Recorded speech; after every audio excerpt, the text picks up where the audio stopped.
रायजो राजाफोर नोंसोरो जेन' गाव गावनो साननानै जे नैबे फैगौ बिसायख'थियाव भटखौ BPF नो होयो। निर्वाचन इलेक्सन चिफ मिनिस्टारबो फैगोन सोरबा मन्त्रिबो फैगोन सोरबा एमपिबो फैगोन बे गाव पार्टी लाइनाव फेरेंगा सारनि सानजा उसुं खाथियावनो होनजायो। दिनै UPPL सरकारखौनो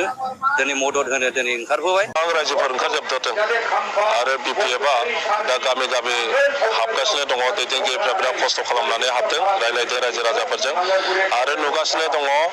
बर'फ्राथ' 80% एबार नांगोलावनो होगोन BPF नोनो आरो गुबुन हारिफ्राबो मुस्लिमफ्राथ' 80% नि बारा जोंनोनो होगोन। आदिबासिफ्राबो दा सिद्धान्त फैबाय 80% नि बारा आदिबासियाबो होगोन आरो राजबंशिफ्राबो बिब्दिनो होगोन 80%। गतिके BPF नि देरहानाया एकदम निश्चित। नेपाली सूत्रधर नाथजोगी ओरैहाय सरनिया अखमिया बर्मन जेसेबां जाथि गस्थि दङ हिन्दीबासि बङालि बयबो BPF नोनो होगोन आरो देरहाथारनांगौ होननानै बयबो माबायानो रायजो राजानो बुंदों। रायजो राजाफ्रा बजबदों बेखौ नोंथांमोना मिथिं थांब्ला नुबाय। धरिलक नैबेहाय नायहर बाहाय बेसेबां रायजो राजाफोर दं। बे खाथियाव थानाय नैबे गामिफोरनि रायजोफ्रानो ओंखारबोजोबदों आरो बयबो BPF निनो मानसि। अब्ला रायजो राजाफ्रा जोंखौ बजबना लादों ना जोगारदों नोंथांमोना बेखौ नायनानैनो प्रमान नुगोन। फैगोन MP इलेक्सनाव जों नुबाय एकदम 100% जोङो माने जेनाखि जोंनि बिजाथि जयन्त बसुमतारी बिथाङाखौ देरहागोन आरो मोजां गोबां भटआव देरहागोनखौ जों दिनै UPPL सरकारखौनो दिनै मदद होनो दिनै ओंखारबोबाय। फेरेंगा सारनि सानजा उसुं खाथियावनो होनजायो। सासे फेरेंगा सार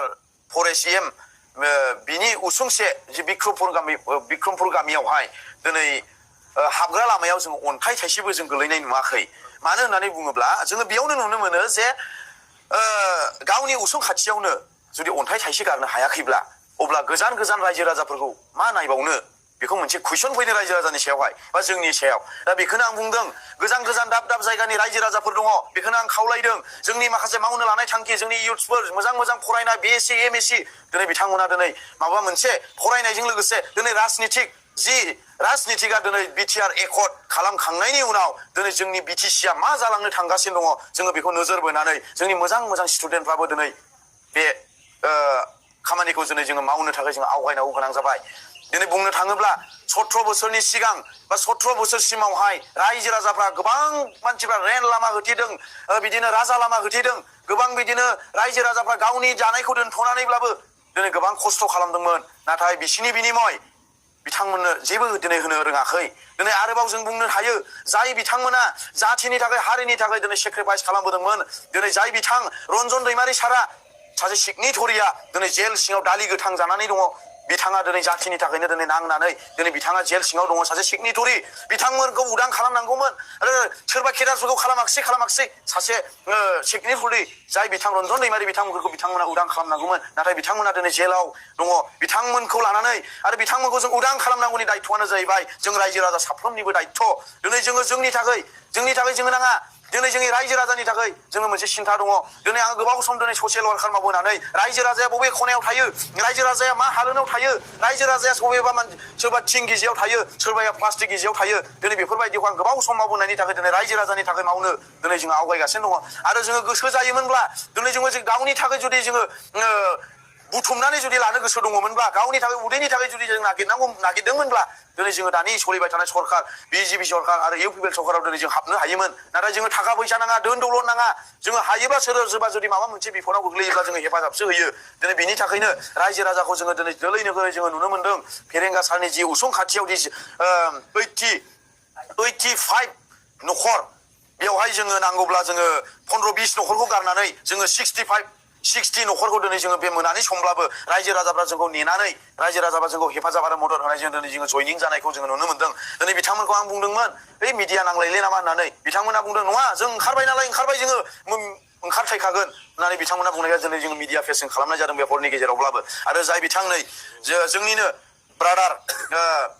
इउपिपिएलनि सासे दैदेनगिरिमोन नाथाय बे सासे दैदेनगिरिया मानि थाखाय दिनै बिपिएफ दोलो जिरायथ'नाय दलाव दिनै हाबनांगौ गोनां जादों रायजो राजा साफ्रोमबो सिन्था खालामदो सिन्था खालामनानै बिथांमोना दिनै सासे दैदेनगिरिया फैदोंब्ला नों सासे रायजो राजानि खामला हाजिरा मुजिरा मावना जाग्राया मानो गोदाव सोराव राजनितिखौ लानानै जोङो एना एनि दावराव दावसि जानानै थानो जोंनि माखासे लाइमोनफोर जि मावनो लानाय खामानि बे मावना लानो खामानियाव जाहाथे अननानै जोंखौ हेफाजाब आरो मदद होगोन होननानै जोङो आसा खालामनानै दङ आरो जोङो दिनै मेनि 7 थारिखनि जानो गोनां बे जानो गोनां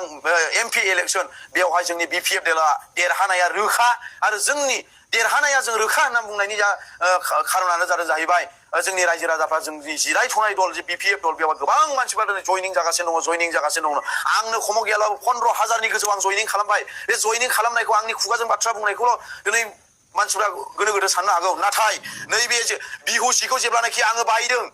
बे बायनायाव आङो हिसाब मोनदों आङो 15,000नि गोजौ आं बायनानै दोनदोंमोन बे बिहुसियावनो आं हिसाब मोननो हादों बिहुसिया दिनै 30 खान ना 32 खानल'सै बेयावनो आं हमनो हादों 15,000 मानसिखौ दिनै आं जयनिं खालामदों अब्ला जोंनि बिपिएफ दोलोआ देरहाखानाया रोखा आंजोंल' नङा लैहोर लैहोर फंबायमोनजों गोबां स्टुडेन्टफोर फैदों आरो सोरनिबा दैदेननायाव आब'मोननियावनो 3-4 हाजार जन मानसि बिथांमोना जयनिं खालामनो थांगासिनो दंबावो अब्ला जोंनि बिपिएफ दोलोआ देरहानाया रोखा आरो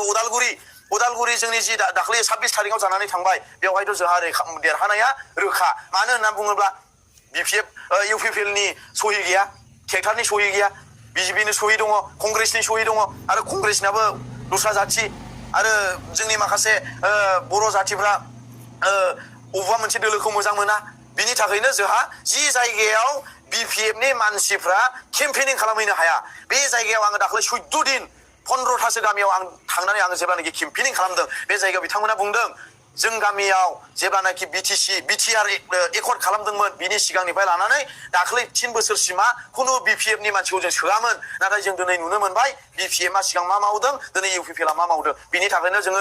इउपिपिएलखौ सोआ नांगौब्ला जोङो बिपिएफनो जोङो भट होनानै जोङो बिपिएफखौ उदालगुरि समस्तियाव जोङो दुर्गा बर' दासखौ जोङो देरहाहोगोन होननानै गोबां जायगायाव आङो निउस मोननो हादों बिनि थाखायनो जोंनि